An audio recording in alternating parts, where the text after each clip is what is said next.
Yes, ma'am. Good afternoon to everyone, and welcome, Ram sir, once again to the fourth day of our ocean literacy course. A warm welcome to all the participants here. Over the last 3 days, we have seen various topics understanding the basics of ocean, and today we are going to deal with a buzzword, which is sustainability. So, the topic for today is the concept of sustainability. So, without further ado, I'll request Ram sir to begin with his session. Good afternoon, everyone, and thank you, Sneha. Uh, yes, today's topic is my favorite one, uh, sustainability, and I will straight uh, go to this sharing the slides. So, Sneha, I think yes, it's there. So, yeah, permitted. Yeah.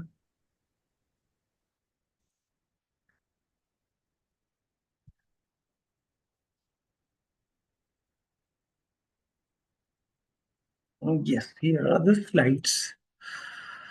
Is, is that visible to everyone? Yes, sir. Good. Okay, so concepts of sustainability, and basically, this is about ocean sustainability, a delicate balancing act, navigating the complexities of sustainabilities. There is a historical perspective. I think we can go back to Stockholm, the UN Conference on Human Environment, which was held in Swedish capital of Stockholm from 5th to 12th June. And we celebrate World Environment Day to commemorate this conference. And this conference is also called as the Magna Carta of Environment, or one of the landmark events where 108 countries participated. But there were only two heads of the state. One was Prime Minister of India, Mrs. Indira Gandhi, and the other one was the Swedish Prime Minister. So Indira Gandhi's speech there was applauded globally. As she said, poverty, that slogan became very famous. Poverty is the worst polluter. That while Western countries, their problem is development, because all the environmental problems are because of the bad development. On the contrary, India and other countries, they were striving, or they were trying to achieve a kind of development which can sustain livelihood and quality of life for millions. So this conference was very important because the whole discussion revolved around environment versus development. At that time, it was not environment and development, but environment versus development. And the world was divided. And the Europe, particularly Western Europe, it was facing the brunt of industrialization, the industrial revolution, because of smokes of coal, carbon dioxide, monoxide, nitrogen oxides, sulfur oxides. All these were playing havoc. Famous London smog, which killed around 4,000 people in one day. Uh, Minamata Bay in Japan, where mercury pollution in the Minamata Bay, and that was consumed by fishes and fishes humans, and the whole rather epidemic of this Minamata disease was there. Similarly, several catastrophes happened. New York smog, London smog, many other cities, the whole forest got defoliated. Fish stocks in the rivers and lakes got because of the acid rain. So all these impacts of industrialization was very much visible. So the European Union in that time, it was basically a kind of thinking that there should be a moratorium on development, no more development. On the other hand, developing countries was telling that for us, development is needed for removing poverty, for bringing quality of life. So there were contrasting views. Another view was that of the communist bloc, led by at that time USSR, which said that if all the resources are under public control, the population, the pollution problem will not be there. So it was very difficult negotiation for this conference, first ever UN conference. At the end, it was decided that there should be a balance between environment and development. It's not environment versus development, but environment and development, they must go together in a compatible, in a sustainable manner. Of course, at that time, sustainability word was not there. But Stockholm Declaration is very important because even now, worldwide, most of the conventions, most of the legal issues, they are resolved through the Stockholm Convention. After Stockholm, there was this our common future, the World Commission on Environment and Development, that was set up by UN, and this commission was led by the Gro Harlem Brundtland. She was Norwegian prime minister, and she, along with many others, even India's prime minister at that time, Rajiv Gandhi, was also involved in this. So, our common future for the first time used the word sustainable development. It defined it also, and this led to the first Earth Summit in 1992, that's United Nations Conference on Environment and Development. And by that time, the word sustainability was in the process of defining it, making it meaningful, making it acceptable to all the countries. And Rio came out with a outcome document as Agenda 21 because world was going to enter into 21st century. So this was called as a blueprint for human survival, Agenda 21. And two things happened at that time based on the Rio Declaration. That number one was Millennium Development Goals (MDGs) and World Summit on Sustainable Development that happened in Johannesburg in 2002. So, World Summit on Sustainable Development, one can say this was the first in 2002 in Johannesburg. This was the first occasion when sustainable development was in focus. And Johannesburg Declaration is very important, and you will not find the word environment anywhere in a way, rather than because only this sustainable development was in focus. And Millennium Development Goals, MDGs, there were 8 goals, and last goal was about environmental sustainability. So that's very significant. Uh, Later on, of course, we can find that. Hello, somebody wants to ask something. Archana, I guess your mic is on. If you would to say something, you can just raise your hand. Okay, some participant is keeping the mic on. So every almost 10 years or 20 years, you can see these very big events.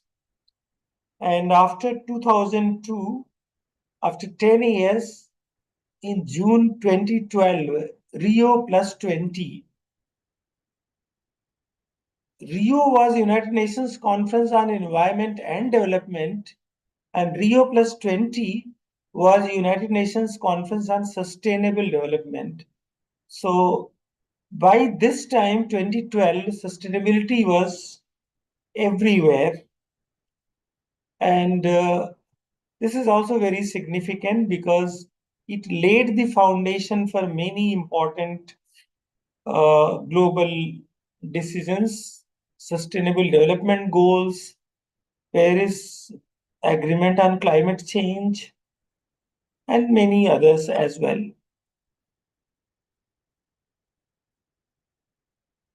Another parallel movement was ongoing when in 1970, on April 22nd, millions joined Earth Day observations across United States because it was a huge mass movement.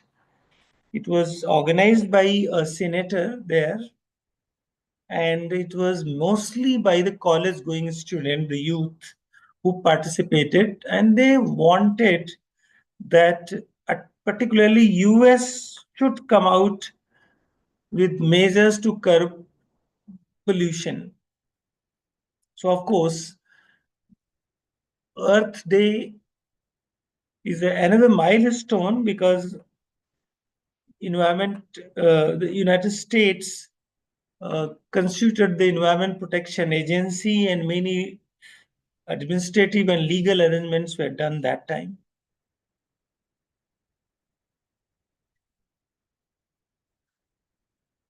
That was the history, but many other things happened. But 10 years after this Rio, what is the situation? 27% coral reefs seriously threatened, up from 10%. 1.1 billion lack clean water. 6 million children die from hunger in 10 years. 2.8 billion living on $2 per day. Extinctions are on the rise. Greenhouse gas emissions up 9%. And there is a growing gap between rich and poor. That means, in spite of many such measures, there has been little progress. Before I go further, I think let us understand what is sustainability. Sustainability comes from the Latin word sustinere, means to sustain, and is the ability to continue over a long period of time. As I was mentioning earlier, our common future or the Brundtland report defined sustainable development as development that meets the needs of the present without compromising the ability of future generations to meet their own needs. This was the definition you can find in our common future. And this is self-explaining.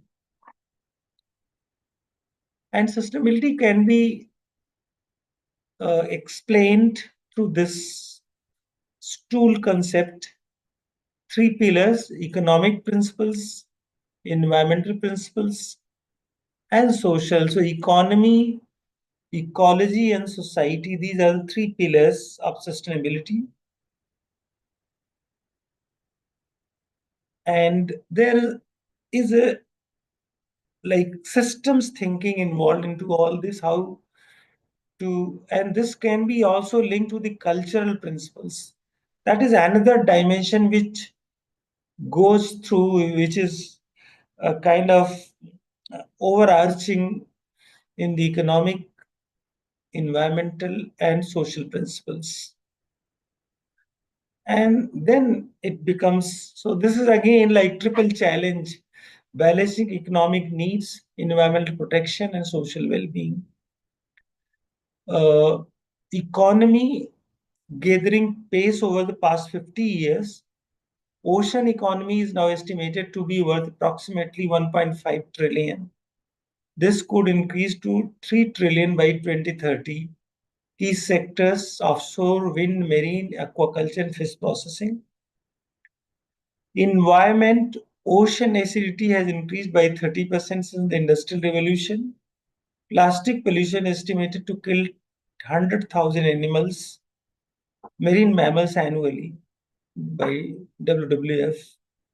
Society: over 680 million people live in low-lying coastal zones, highly vulnerable to sea level rise. These are some of the state of oceans while we discuss about sustainability. But I would also like to mention here, many of you must be knowing about Agenda 2030 and the Sustainable Development Goals. And Agenda 2030 has five critical components: people, planet, prosperity, partnership, peace. And if we subdivide them, goal 1 to 5 is basically social goals. And these are unfinished agenda of MDGs, Millennium Development Goals. 6 to 11 are new areas such as water, was not earlier, energy, economic growth, industry, inequality, urbanization. 12 to 15 is green agenda. It's all about the climate change, oceans, biodiversity. 16 is governance goal, and 17 is means of implementation and partnership.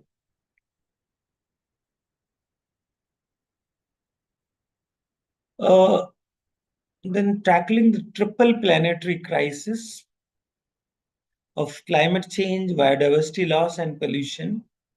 So 13, 15, and 17.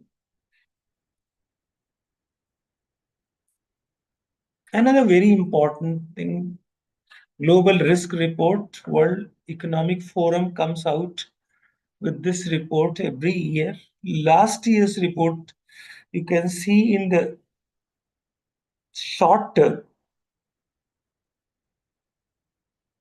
extreme weather event was the second global risk. But if you see in the long term, the top four risks, they all are environmental.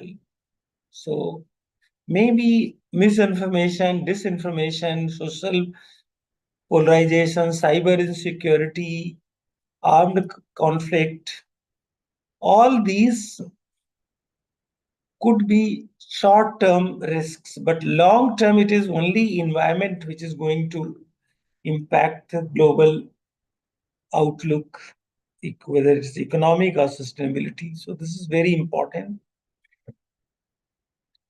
But what world is currently? A planetary boundaries concept has been advocated by Stockholm Environment Institute, and they said there are 9 boundaries, and 6 were crossed during 2023. Earlier, when this concept was promoted in 2009, only three boundaries were crossed. You can see the red that is crossed.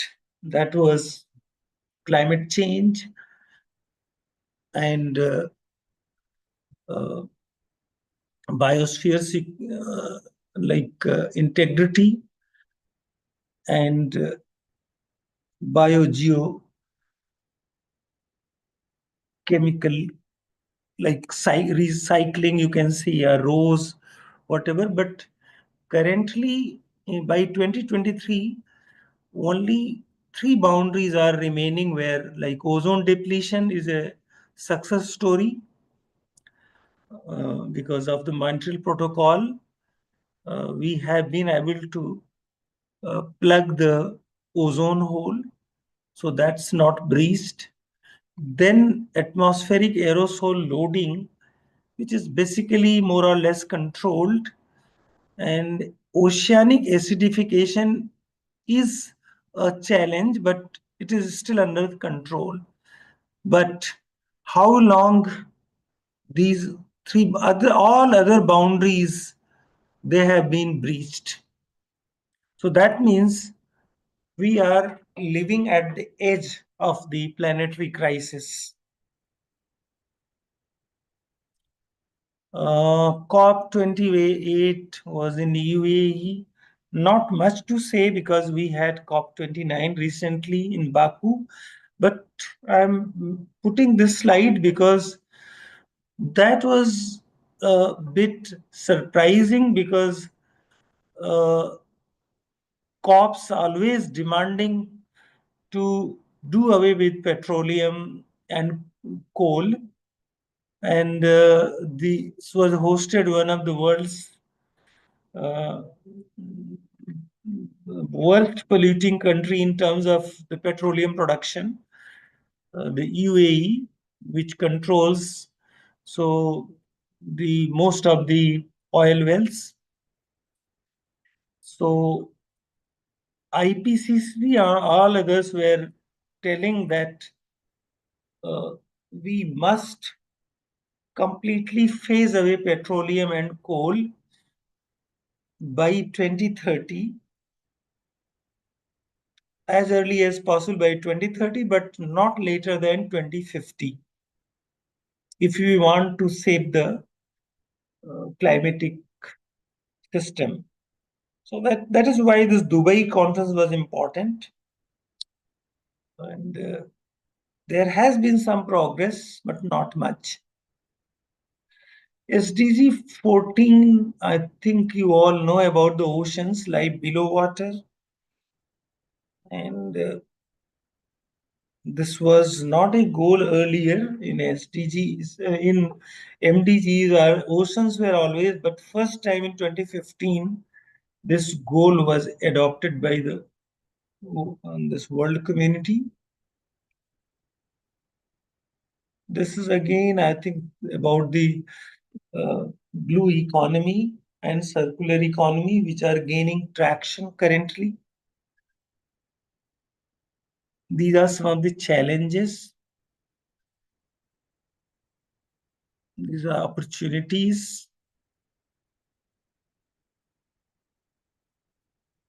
Plastics, I think, it's everywhere.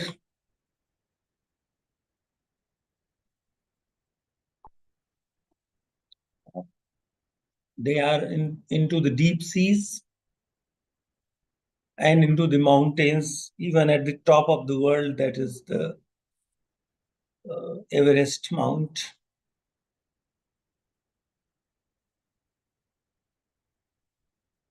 This is again plastic pollution, great plastic vortex.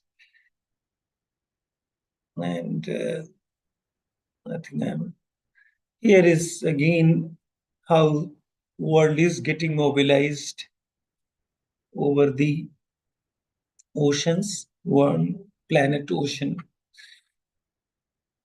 Actually, Earth is called as a blue planet, planet ocean. because from the space it is seen like a blue, uh, this planet. Lot of things are happening and have already happened. High ambition coalition for nature and people, and basically One Planet Summit in January 21 aimed to protect 30% of the world's land and sea by 2030. High ambition coalition on biodiversity beyond national jurisdiction. New plastic economy global commit. Ellen MacArthur is leading that, and United Nations Environment Program is working towards a binding plastic treaty. India and France together launched an initiative with elimination of single-use plastic pollution. UNESCO pledged to ensure at least 80% of the seabed is mapped by 2030. These are like World Ocean Day is celebrated, and focus for this whole decade of World Decade of UN Decade of Ocean Science is on various aspects of ocean, like 2022 revitalization, collective action, ocean life and livelihood. Every year themes are changed. These are some of the international collaborations which are strengthening ocean sustainability, Convention of Biological Diversity, regional fisheries management organizations, United Nations Convention on the Law of the Seas, International Maritime Organization, and these are some community-based management initiatives, locally managed marine areas, community-based fisheries management, ecotourism and sustainable livelihoods, citizen science initiatives. And again, this Save Our Ocean, Protect Our Ocean, this was the UN Ocean Conference in 2022, scaling up ocean action based on science and innovation, and a review of 10 ocean-related SDG targets to be achieved by 2030.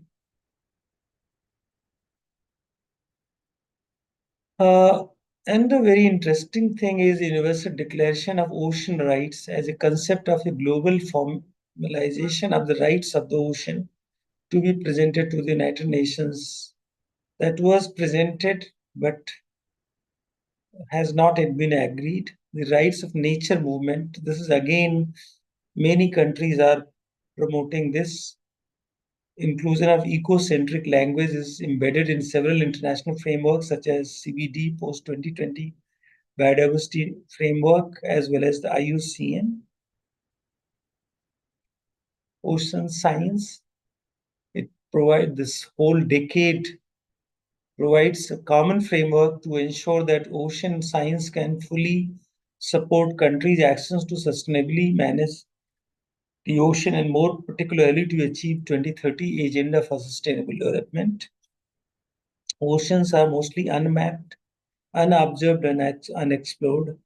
Our understanding of the ocean and its contribution to sustainability largely depend on our capability to conduct effective ocean science through research and sustained observations supported by adequate infrastructure and investments.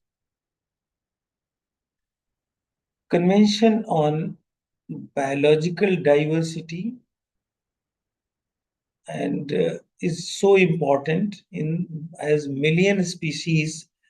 That was a report by IPBES, Intergovernmental Platform on Biodiversity on and Ecosystem Services. And its report came in 2019. And that report says that a million species are threatened with extinction, and population of most major animal groups have declined by an average of 69%. COP15 officially started December 7 last year and expected to agree to the post 2020 global network. That has already been agreed 30 into 30 target. And it says that by 2030, we must ensure that at least 30% of areas of particular importance for biodiversity and its contribution to people are consumed through effectively and equitably managed system.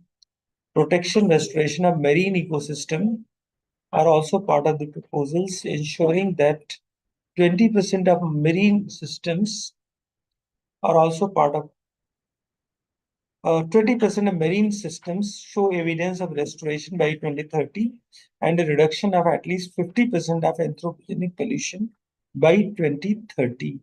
This is 30 into 30 target for oceans. Very ambitious, but we hardly have 5 years.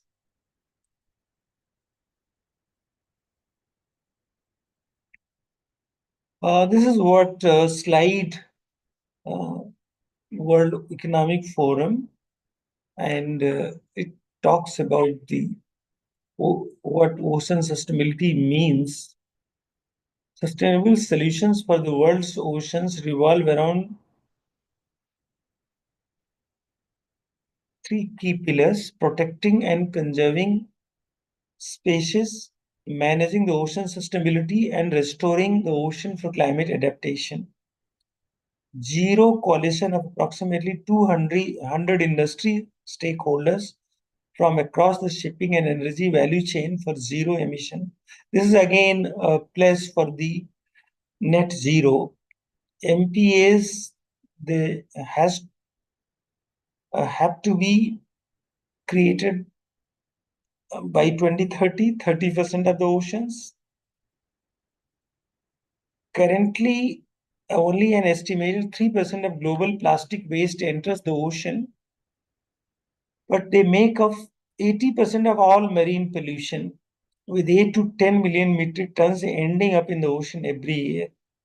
Ocean absorbs 93% of excess heat due to climate change, impacting habitat and disrupting sensitive nature balance.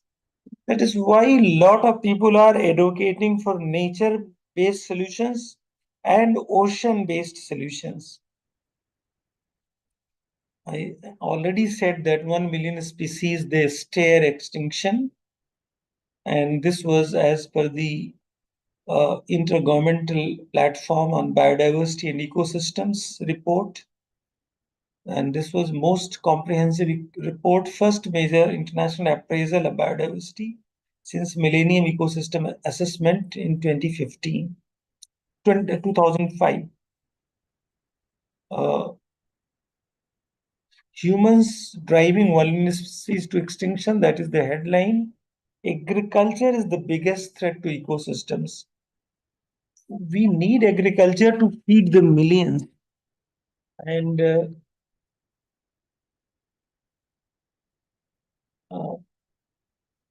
that is causing clearing of the forest, desertification, all those problems are coming up.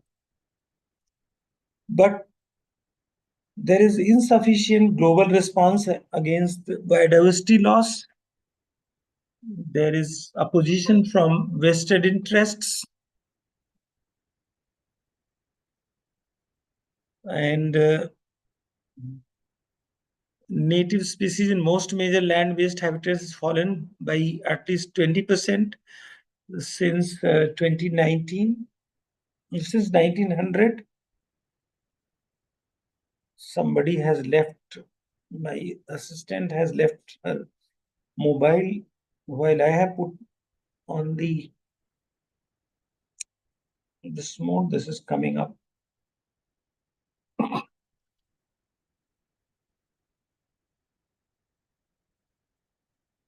Linked, I think climate is a crisis, we all know. The final part of IPCC reportment is the final warning about this crisis. Temperature to surpass 1.5 degrees Celsius before 2030. Last year was one of the warmest years, and this temperature was already breached 1.5 threshold. and beyond which irreversible alteration in Earth system.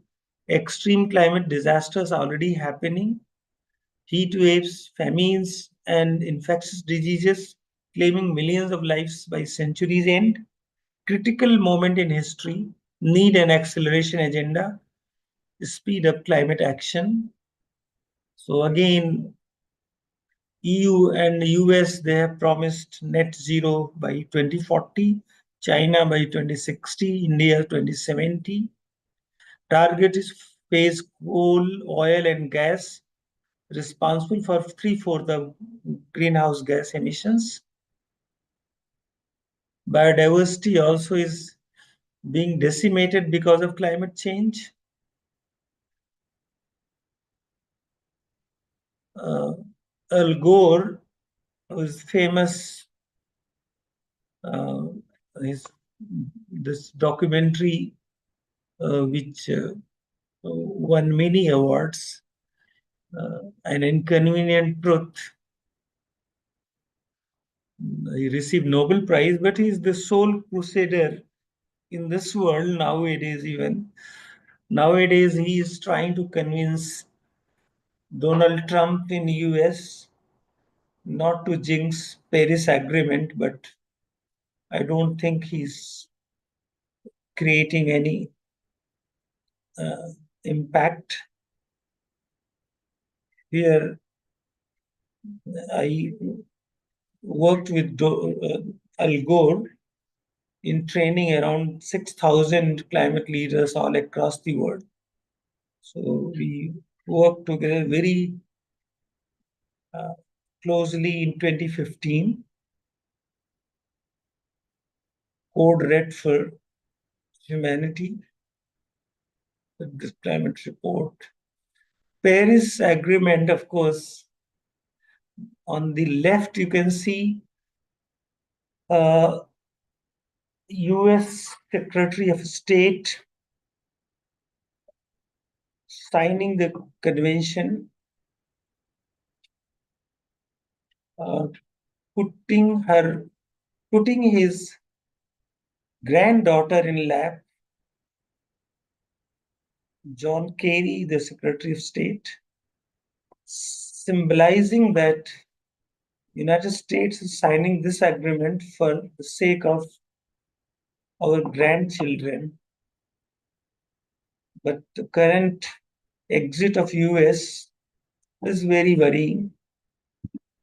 On the right, you can find India's environment minister signing that agreement.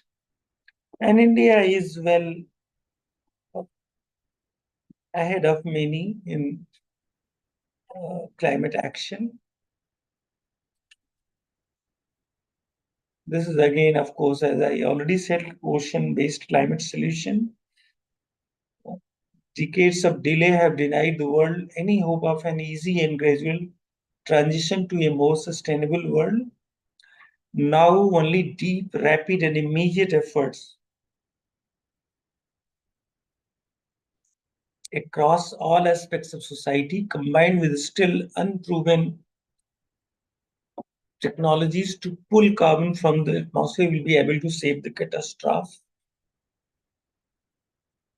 Carbon neutrality, the buzzword net zero, to learn to live within planetary boundaries. We cannot emit more than what our planet can absorb through global and national sinks. Living within assimilative capacity of the planet need to massively transform our lifestyle and development paradigm. COP26, which was held 5 years back, had urged all governments to set their net zero targets to be achieved preferably by 2050. And this was also IPCC report of October 2018 that called for limiting rise of temperature at the end of this century to 1.5. Paris Agreement asked for well below 2 degrees. This required a balance between source and sinks of emissions by mid-century. which has now led to the concept of net zero emission by 2050. It is an aspirational idea that does not actually reflect either the required ambition or urgency.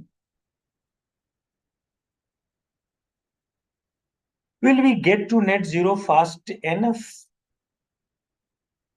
These are some of the targets announced, agreed in law as part of an initiative or under discussion, uh,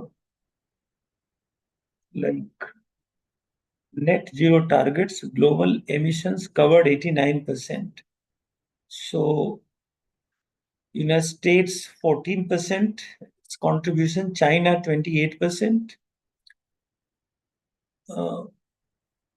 7% European Union, 7% India's, and 33% other countries. So big polluters are these four. China number one, in US number two, European Union number three, India number four. And in fact, if they like achieve net zero, almost more than half of the emissions will be covered. Remaining 33% who have announced net zero, if cover them also, then there will be 89%. So only 11% will be left who do not have fixed any target. Here is a demonstration in one of the COPs, real zero, not net zero. UN Oceans, I think I discussed about this. A lot of UN agencies are working together to protect the oceans. This is important. India's climate ambition, Panchamrit, will put India on accelerated track on climate action. So of these five elements, one is non-fossil fuel-based energy, 500 gigawatt by 2030. We already have achieved around 300. Meet 50% of energy requirement from renewables by 2030. Reducing projected carbon emission by 1 billion ton. Reducing carbon intensity to below 45% until 2030. And net zero by 2070. These are the five principles. Apart from that, India is also like one sun, one world, one grid under International Solar Alliance. So basically, solar energy India is promoting on a global scale. A resilient infrastructure for small island developing states, because developing the island countries, they are really vulnerable because of the sea level rise. So there India is promoting or creating resilient, helping these countries to build resilient infrastructure. And the very interesting initiative is Global Hub for Green Hydrogen under National Hydrogen Mission. This is India is working. Sustainable lifestyle for environment is again an ambitious initiative promoted by Prime Minister of India. India requested developed countries to raise their ambition for climate finance and technology. That is the bone of contention, this one. Finance and technology, there has not been any easy solution so far. Life, lifestyle for environment, Agni Tattva, Energy for Life campaign to create awareness of the core concept of Agni Tattva, an element that is synonymous with energy and is amongst the five elements of Panch Mahabhut, that earth, water, fire, air, and ether, space. So this is all about the Indian initiative. These are the themes of life, Saptarshi, they are called. uh, the seven elements. You can just see save energy, save water, say no to use plastic, adopt sustainable food systems, adopt healthy lifestyles, reduce e-waste, reduce waste. And again, India has a tradition of sustainability in its you can see in this map all over the country how people, traditional communities, they are living in harmony with nature.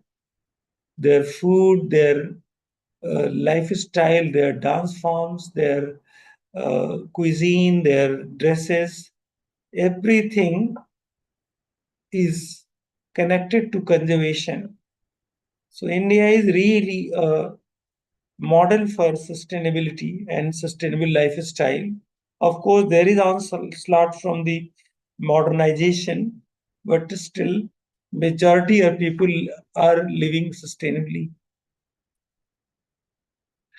These are the some which were proposed in the last year's 2023 budget, still going on, like green growth, seven proposals against Saptarshi, life, net zero incentivization and support, green hydrogen, PM Pranam scheme promoting natural farming for 1 crore farmers, green credit program to encourage behavioral change to incentivize environmentally sustainable and responsive actions by companies, individuals, and local bodies and help mobilize additional resources for such activities.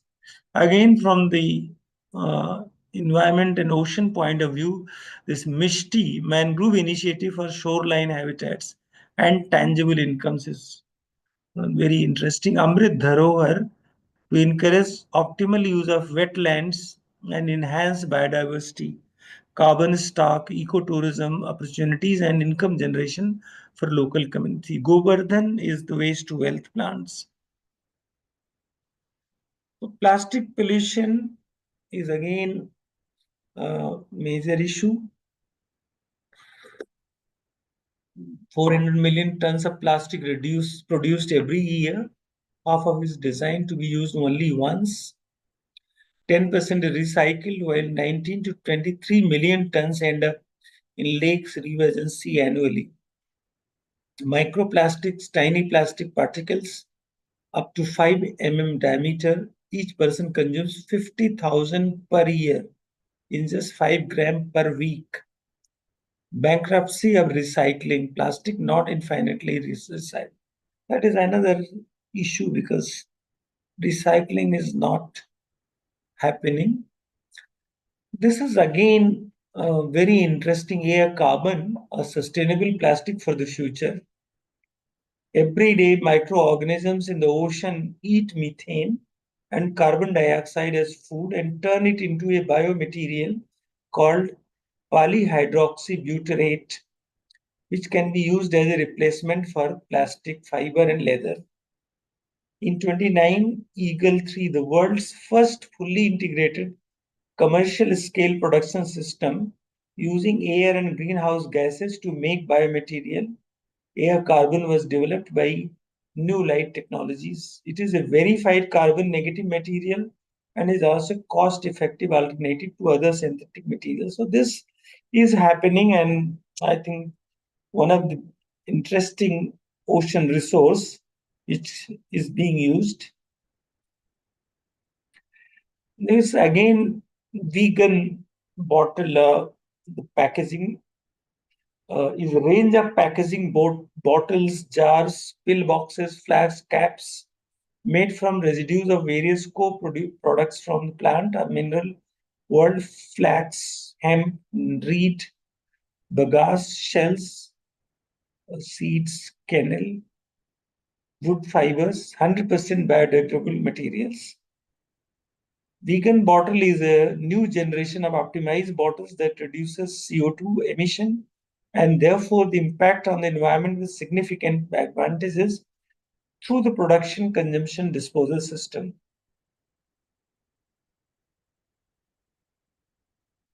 These are some of the ways to live sustainably.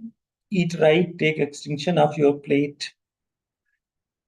Meat production is one of the most environmentally destructive industries on the planet, responsible for massive amounts of water use, pollution, greenhouse gas emissions, and habitat destruction. Eat more plant-based foods, reduce meat consumption, stop food waste. This is very interesting. Like nowadays, world has finally recognized plant-based foods. So eat right, eat healthy. Then water wisdom, use water wisely, taking shorter showers, fixing leaky taps, toilets, and choosing low flow and low water appliance options. Xeriscaping, a landscaping technique that uses native drought adapted plants that require less water and maintenance over time, and improve habitat and food for bees.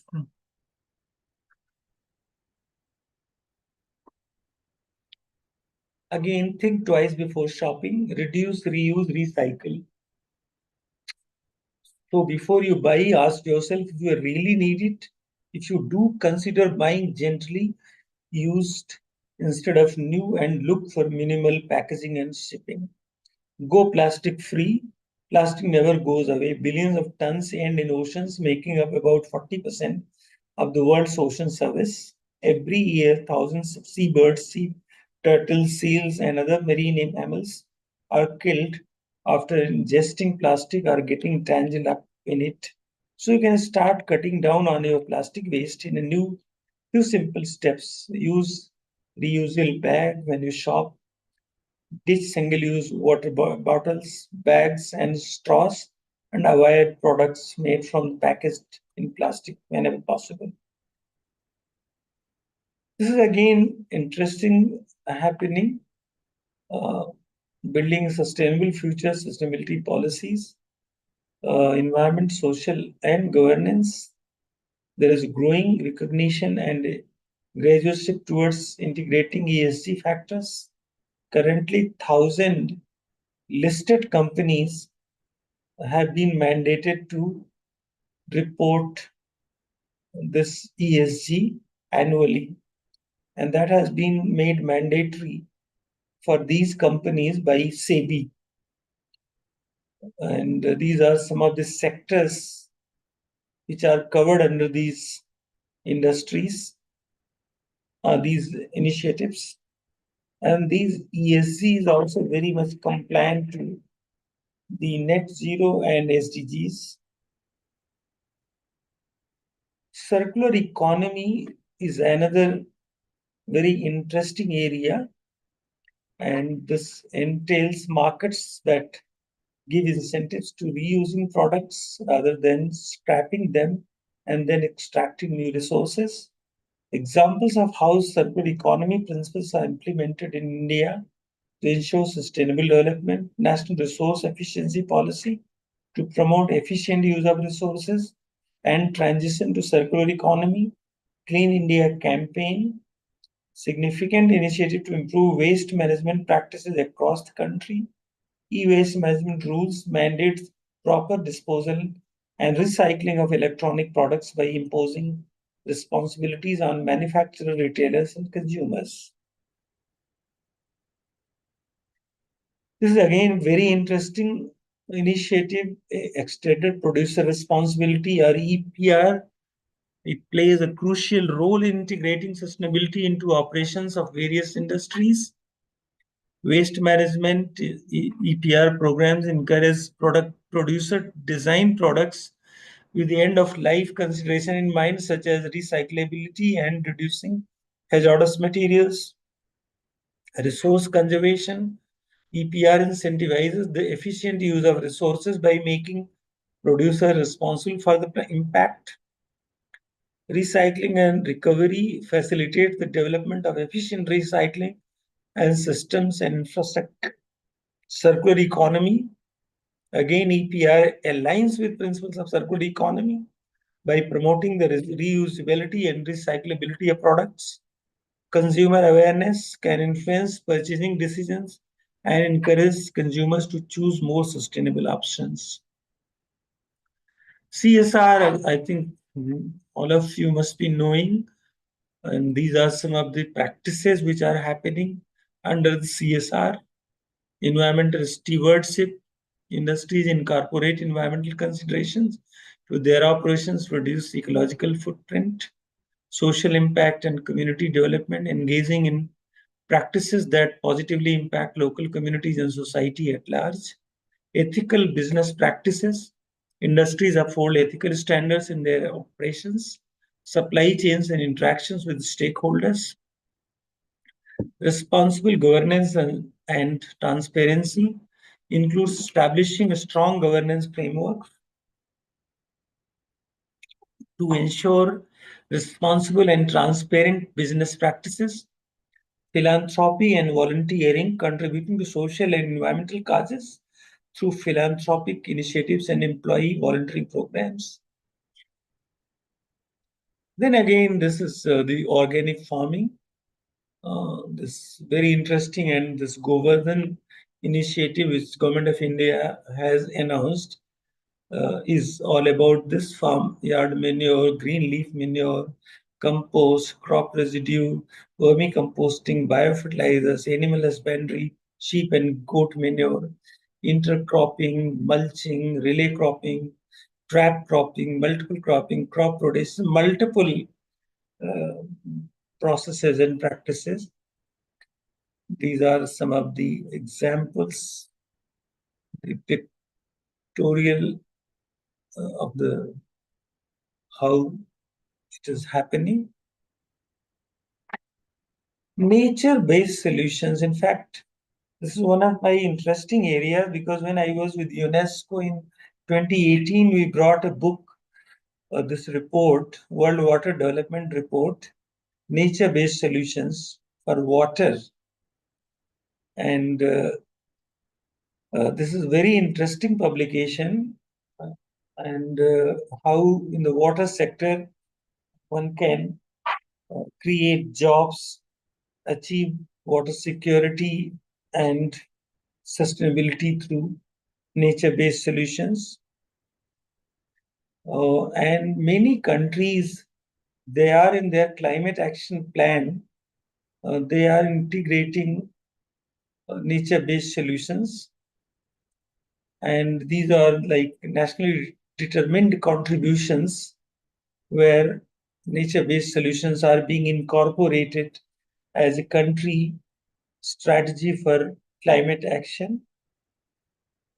Another area which I have worked very extensively was the World Ocean Network. In fact, it's based in France, uh, French National Sea Center, and this was set up in 2002 at the World Summit on Sustainable Development in Johannesburg. And I was present and co-founder along with uh, around a dozen other ocean lovers.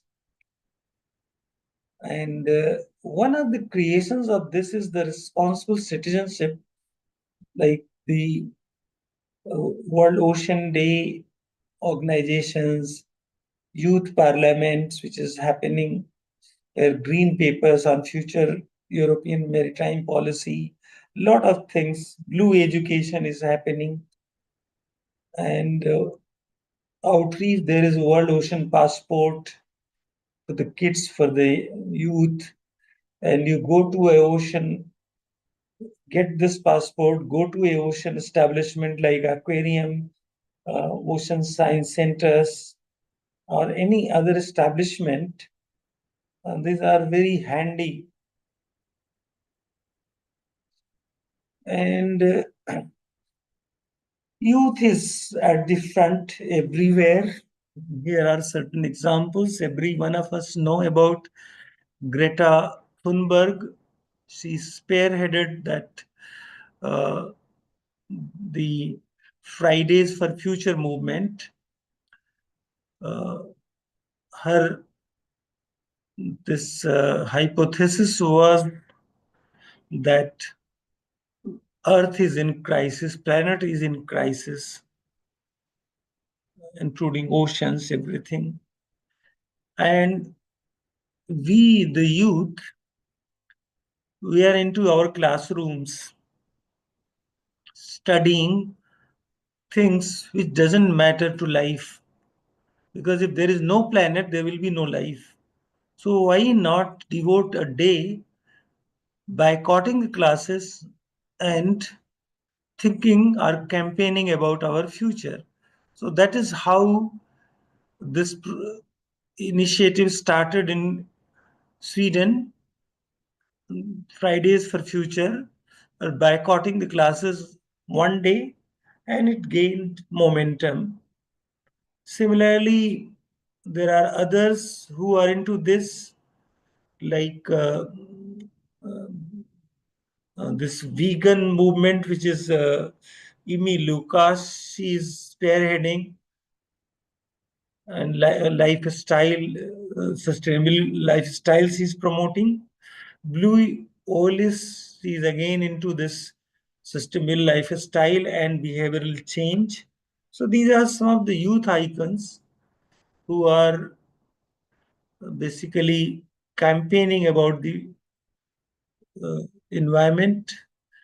Closer home, this little girl, of course, she has turned 13, Lysipriya, and she she was last year in Dubai and stormed that platform where this decision was being announced, and they said, "You people are uh, endangering our life of the youth." Of course, she was removed immediately, but she is. This is again 15-year-old Vinisha Uma Shankar, won the final Prince William's Earthshot Prize, and she again urged delegates of COP26 to take action. And Vanisha, as I said, is also one of the climate activists, and so is, of course, means so many youth voices are coming up. So this is all I wanted to share with you. And like yesterday, I thought I would devote more time on interaction with you all. And if you have any questions, you are free to Thank you, ask. Ramsa, for it's such an informative information piece of information and explaining about sustainability in such details. Uh, I'll request the participants to kindly unmute yourself and go ahead with the question. I believe there is one question up in the chat during our session. Mhm.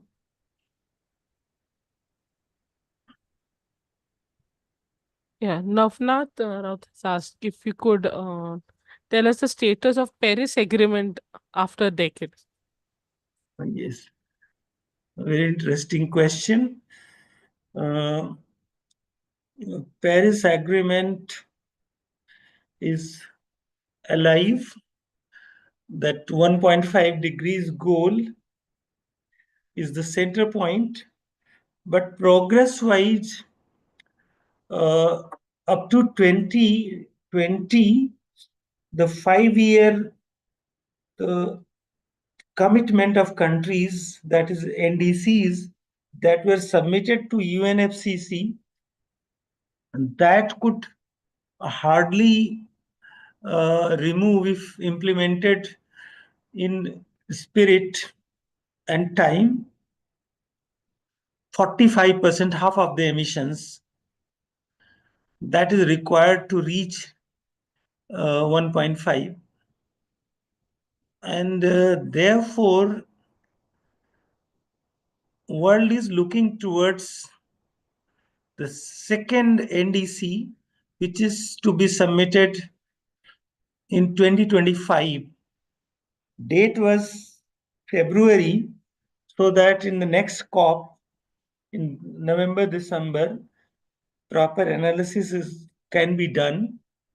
But definitely that will show the trajectory where world is moving. But right now, whatever is available, the data, I think situation is not very good. Paris Agreement with US leaving it has already put it under great stress. Of course, silver line is that many of the US states and corporations they have declared that they will uh, follow the Paris Agreement and also net zero commitment. So there are both positive and negative, but right now I think situation is not very good. On the SDG front also, the progress is not very positive. We have been blaming uh, COVID till 2024 last year. But how long you can keep, you have got enough time to take action. But that is why United Nations Secretary General has said that countries need to accelerate action. In the last COP, he said that we are on a steep slope of this, like we are our this foot is on the accelerator without brake. That means we are going down on every aspect, and there is no acceleration agenda which can pull us back. So that's our and code red for humanity. Again, this lot of things are danger signals are there, and world can ignore it at its own peril.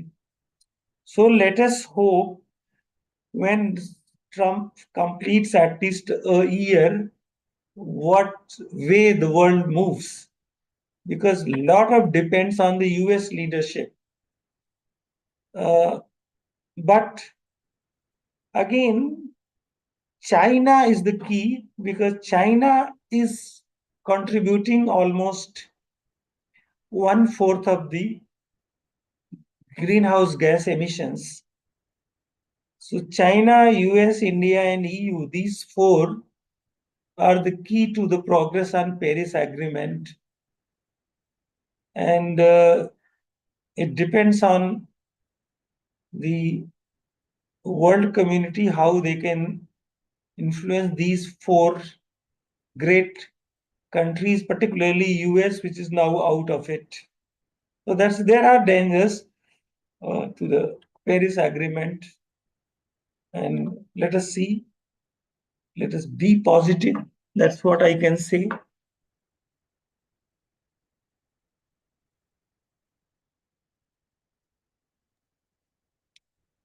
Navnath has put one more comment Mhm. down. Mhm. Navnath, would you like to just throw some light on that? Just let me see. Yes.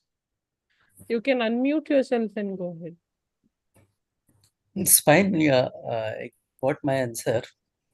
Actually, these all developed countries like US, they are the mentor for all these things, but they are not coming forward and do their uh, must uh, mandate for their action because they enjoyed the fruit of you can say development through early their research and development and industrialization, but they are not putting forward their efforts.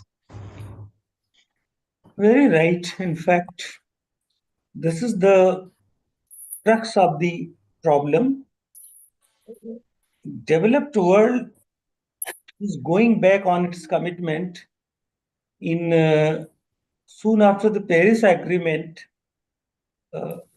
In one of the COPs, I think it was Copenhagen, where US President, I think that was Barack Obama, he announced that US and other developed countries who are historically responsible for much of the greenhouse gas emissions, they will contribute 100 billion US dollar every year. That 100 million did not come till now, almost 10 years, or you can say 6, 7 years. And now the burden of this emission removal, control, adaptation has gone so much, including the cost of inaction, that is the loss and damage cost, which developing countries have been demanding, that if through disaster, climate related disaster, damages happen, then naturally these are disasters because of the historical mistake of big powers, those big polluters. So they must pay, polluters pay principle. Now, developing countries demanding 3 trillion US dollar per year by 2030. What was agreed last year in Baku, Azerbaijan, was 300 million US dollars, 300 billion US dollars per year. But out of that, how much will come on plate, on table? That is the question. Because once US is gone, which has been a major contributor till now, so who will come? China, India, European Union, will they come up? That is the question. China and India says that historically we are not responsible, so we are not part of this. And there was this principle of common but differentiated responsibility, that problem is common, but responsibility is more of those who are historically responsible for it. But now another term is added, common but differentiated responsibility and capability. So if those countries who are capable, they can let them also contribute. So question is that on one or the other plea, action is not happening. So blame game is ongoing, and this has been put for some extent on black burner because of economic crisis, because of Ukraine war, because of Israel-Hamas war, because of many other issues. So environment, I'm not sure what will happen. So, but there are people who are aggressively, scientists are giving the warning signals through science, evidence-based warnings. Then there are NGOs and civil society organizations, think tanks. They all are warning, uh, trying to do the advocacy with policymakers, with countries, with negotiators, at COPs, at various levels. Things are happening. As I mentioned in my talk, Al Gore has come up now with many new ideas through his climate reality project, and trying to convince many of the US states to endorse not only the Paris Agreement but declare their own net zero commitment well before 2030. So that is happening in the United States itself. Sir, actually, I have given. Mm-hmm. Yeah, please. You have Namrata, you have muted yourself. you have unmuted yourself. Muted yourself. Unmute. Yes. Sir, actually, I given one message. This net zero policy through IMO on particularly shipping industry, Mhm. how adversely we are affecting. Our interest is affecting because we are not much bigger shares in the shipping industry. We have only Mhm. 2% of shares, and our fleets are quite old. They are about 20 years plus. Mhm. Uh, and this all technology, the fuel change, and then the new construction of new vessels or buying a new vessel, new technology, this all costly appears. Our industries are not ready for that. This is a very difficult situation for us, sir. You're very right. That is why India is also like asking for the not only the finances but technologies, newer technologies. Like in many cases, as you said, in the shipping sector, unless there is easy access to technology, easy access to finances, uh, some of these goals cannot be achieved. So that is the major question. But naturally, countries uh, have to act on it, and let us see that 300 billion US dollar that has been announced will go into some of these things. Countries will uh, like submit their proposals. Already, this Green Climate Fund has been established by the World Bank, and some countries, including India, has received the amount for various uh, the adoption of technologies and uh, like green hydrogen mission. They are trying to get newer technologies and finances on a through the Green Climate Fund or through raising through other means, uh, the Green Credit Program.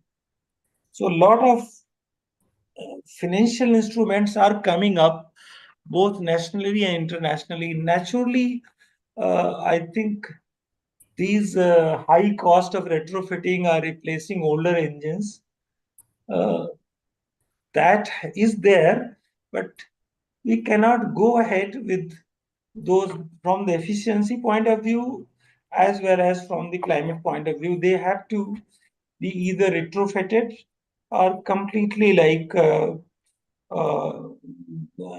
abandoned or just signed off from the oceans, like we did for the INS Vikrant. So they have to be alternately again regulatory compliance. Meeting international national regulations can emissions be complex and costly. Significant investment monitoring and reporting system. That is what India is putting forward. Like this Baku COP, India in a way boycotted it. When the agreement was done, India said none of our concerns have been taken care. So that is always there. Fuel availability, alternative fuels like hydrogen, ammonia, or biofuels are not yet widely available or economically viable, especially in developing regions. I read somewhere, I think very interesting news for the railways.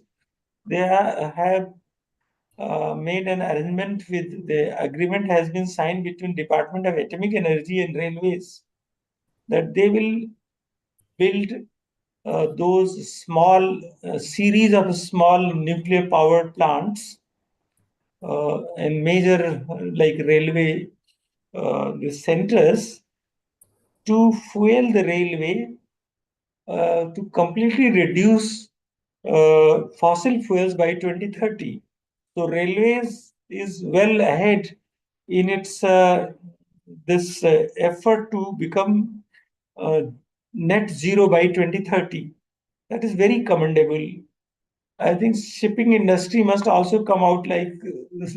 This I think this is very appreciable. Of course, there is debate about the feasibility of nuclear power stations, but they are naturally they are renewable, they are non-polluting, and they if you want to achieve net zero, that's one solution.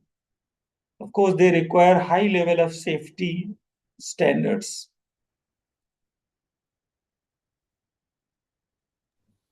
Sir, shipping industry, there is a lot of solutions are available for zero emission purpose, but only this cost is really a problem for us. That's not much, but uh, they are a cause of concern for the oceans as well. If you are having the old fleet, so they need to be modernized and follow, I think, for shipping industries 2030 to achieve net zero by WMO.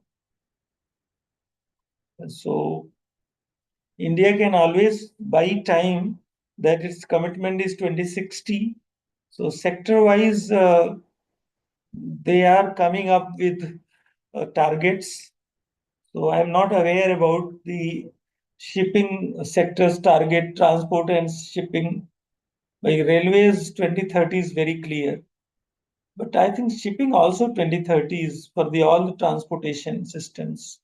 Yeah, that's easy to do. So let us see.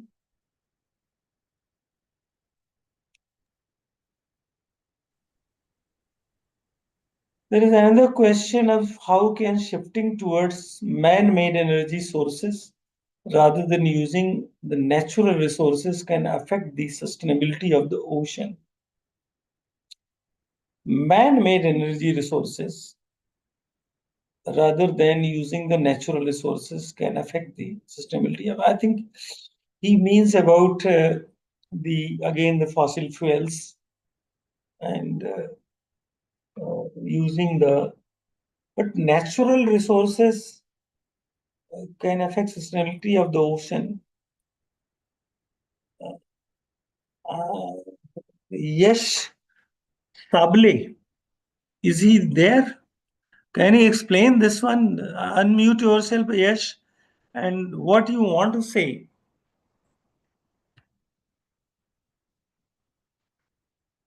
He's not there, seems.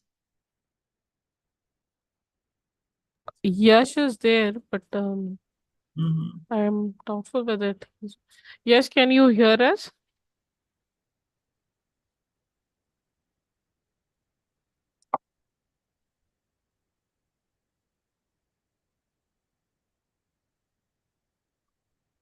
Probably we cannot get through him. No, I think is quite confusing question because natural resources means all resources that comes from the nature that's also the oil, coal, all can be considered natural resources. And man-made, I don't know, means it's maybe hydrogen or uh, even solar. But I think this definition or this question itself not cannot adequately explain because its debate is about the renewable and non-renewables, the fossil fuels and the renewables. So Yash, can you unmute yourself and go no, ahead with he the has written, question? yes, I meant the depleting fuels. Yes, he has written back. So that's clear. I think I explained it earlier as well. So that's very clear that definitely uh, the fossil fuels need to be replaced at any cost. World cannot world has to bury down all the coal and oil fields by 2050 by the definition. So let us see what happens when Trump says drill baby drill, that more drilling is required, more oil. So that means US wants to drill everything before 2050 or so. So let us see.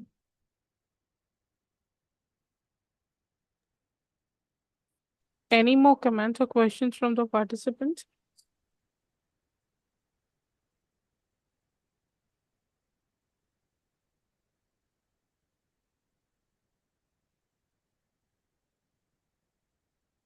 So since there is no more question, I believe we can call it a day. Yeah, please. Thank you so much, sir, for your valuable time for past 3 days with us and for giving such a informative session and keeping the audience engaged. Thank you so much, sir. Thank you to all the audience, our participants.